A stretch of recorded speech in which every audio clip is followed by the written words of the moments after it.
Hey y'all, welcome back to my channel. It's Caramel Coils, back again with another video. So today, as you guys can tell by the title, I am bringing you guys a natural hair starter kit slash natural hair must-have. So I've noticed that most of my audience is primarily, I'd like to think, people that are contemplating on going natural, or they just started their natural hair journey and they're still trying to get familiar with everything. So I thought I might as well just make a video of all your natural hair essentials, things that I absolutely can't go without and what I highly recommend for you guys. So I'm not really going in any order as far as level of importance. They're all important. The first couple things I'm going to list are going to be things relating to manageability and maintaining your natural hair. So styling portion, I feel like that's kind of optional and subjective depending on what type of styles you're going for. So the first thing I'm going to get into is manageability. So clips. I would say if you have hair similar to me, so if you're type 4 hair, medium to high density, low porosity, all of that, I definitely recommend 4 to start off with. Once you use 4, you can decide whether or not it's necessary. I use clips when I'm in the shower, when I'm detangling my hair, for my wash and goes, for my slick backs. So sections are everything when it comes to natural hair, regardless of the hairstyle. And when I first started my natural hair journey, I didn't have clips. I think I used ponytail holders for the longest time, and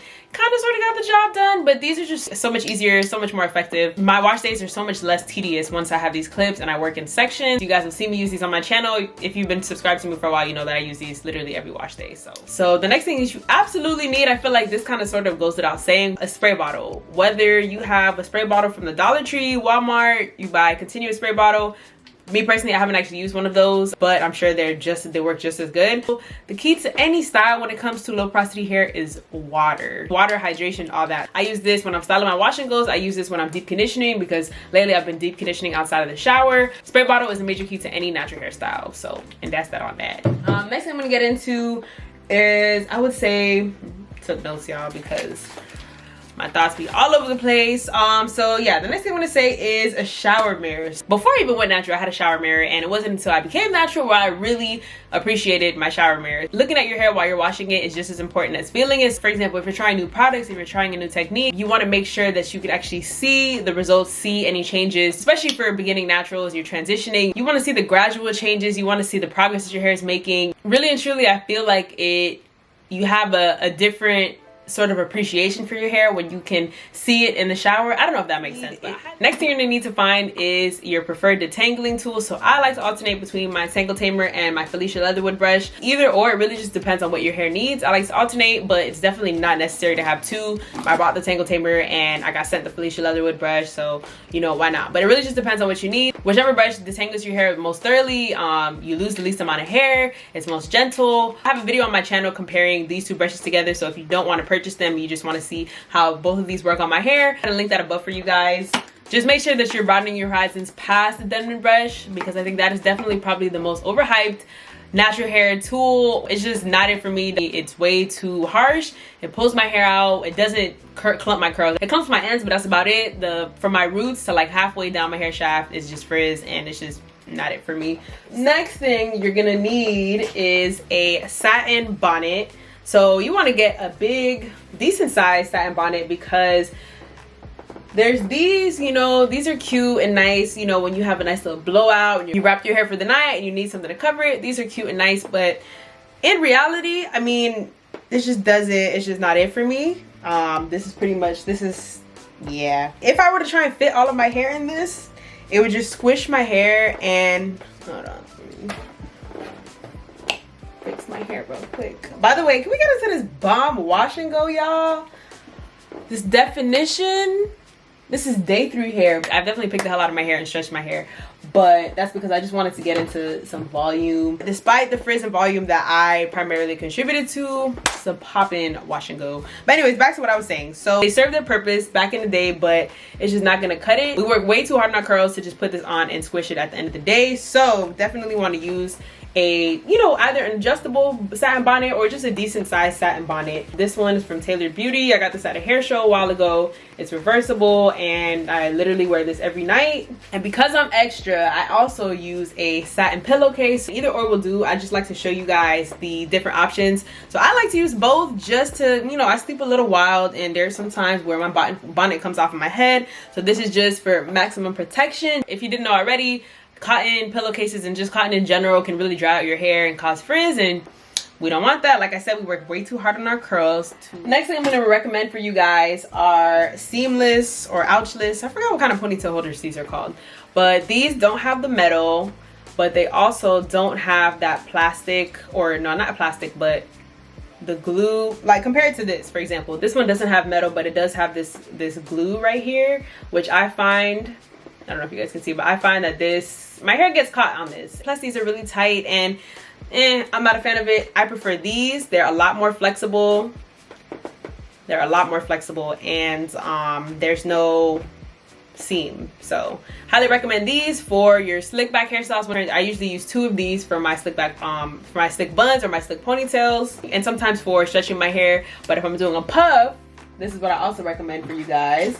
Lately I've been using a shoelace for my puffs, but if you don't want to use a shoelace, you can always use a headband. So I have this, well, this was a headband that I broke on purpose so that I had the flexibility to adjust, you know, how high my puff is, how tight my puff is, how voluminous my puff is. So you definitely want to have either of these 2 for your puffs. Okay, so the next thing I'm going to recommend for you guys, I guess some people can say it's optional. You know, the lazy naturals will say, oh, you know, you don't need that. You know, being natural doesn't have to be expensive and all of that, which it doesn't necessarily. But I highly recommend, especially if you're low porosity, you guys invest into a hair dryer. I know they're not cheap.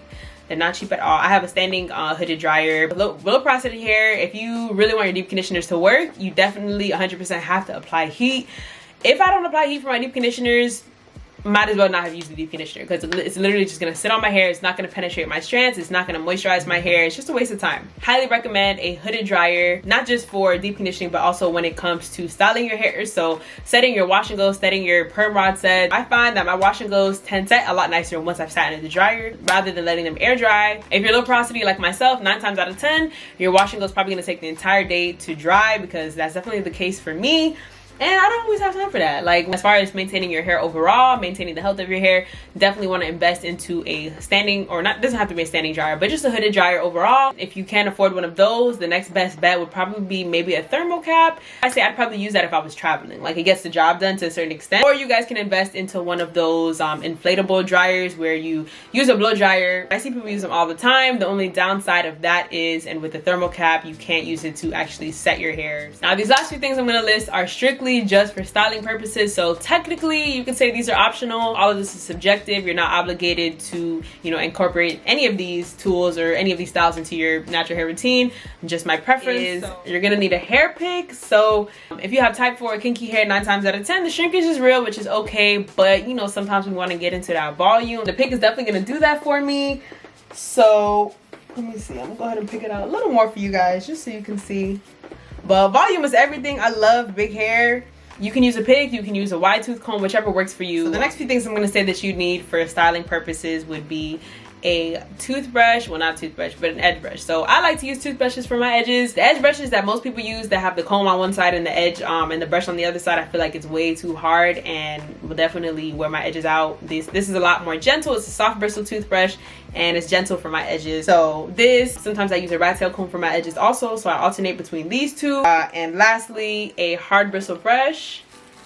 So all of these I use for my slick hairstyle. So whether that's a high puff, low pony, high top knot, whatever the case may be, 9 times out of 10 I'm using all 3 of these. So obviously toothbrush for my edges, Rattail comb for my edges, also use this to part my hair, and lastly a hard bristle brush to smooth out my hair, make sure my hair is actually sleek. And this is 100% optional. You're not obligated to slick down your hair, but I'm just sharing this for those of you who may be interested in doing that.